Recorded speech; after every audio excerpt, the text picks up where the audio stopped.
C'entro anch'io,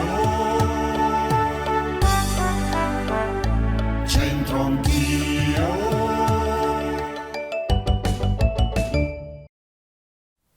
Eccoci a Centro Anch'io, di nuovo qui su Teletutto, in compagnia di questo illustre personaggio storico che ha toccato la nostra città, Silvio Pellico. In corsia del Gambero soggiornò lo scrittore Silvio Pellico il 7 settembre del 1830 in una tappa di rientro dal carcere austriaco verso Milano. Ce lo racconta verso la fine del suo famoso libro Le mie prigioni. La locanda dove si fermò a mangiare e dormire non è oggi più esistente, la piazzetta è dedicata al nostro indimenticato sindaco Bruno Boni. Il soggiorno regalò a Pellico un momento singolare. Trovando su un tavolo il volantino di una sua opera teatrale, chiese al cameriere di cosa si trattasse e chi fosse questo Silvio Pellico, senza essere al momento riconosciuto e venendo trattato con sgarbo. Ricorda Pellico, il cameriere era un giovinotto di faccia sdegnosetta, veramente bresciana.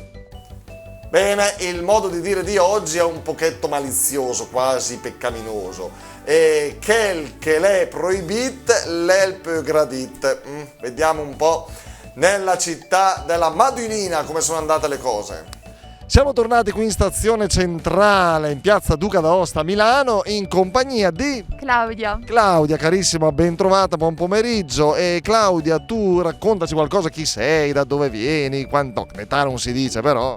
Studio, frequento il liceo artistico a Frosinone e sono di Frosinone. Ah bene, insomma che è una gitarella qui a Milano. Sì, Bene, allora qual è la tua specialità? La scultura, la pittura, altre espressioni artistiche? pittura e scultura. Allora un giorno quando diventerà importante noi potremo dire l'abbiamo conosciuta prima noi, ci offrirai un ingresso omaggio alla tua personale.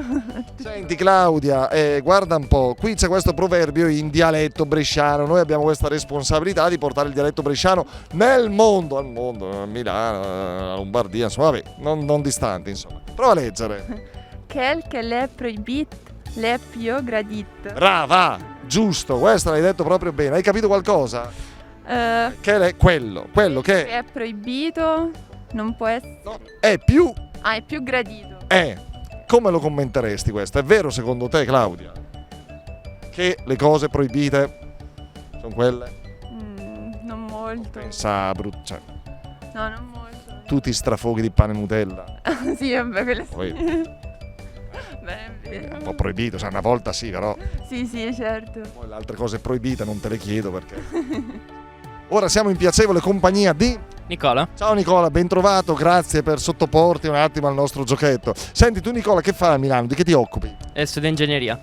Mazza, un ingegnere, qua non si può fare brutte figure, che siamo ignoranti in tutto noi Nicola. E come vanno gli studi? Bene, mi sono laureato l'anno scorso. Ah bene, e già lavori, ti stai specializzando? No, sto facendo la magistrale. Complimenti, e in quale ramo, di che ti occupi nello specifico? Finanza quantitativa.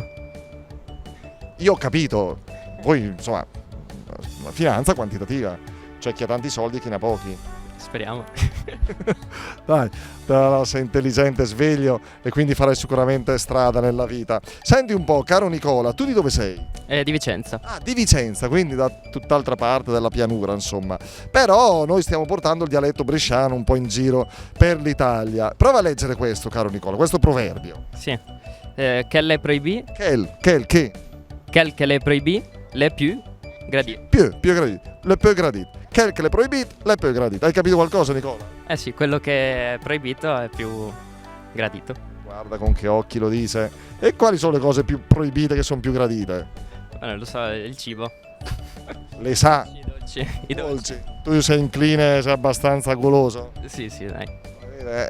Bravo, si è mantenuto bene, stava pensando tutt'altre cose, però ha detto le cose che si possono dire in televisione. Grazie Nicola, in bocca al lupo per tutto, da Palazzo del Pirellone è tutto, alla prossima, grazie. C'entro anch'io.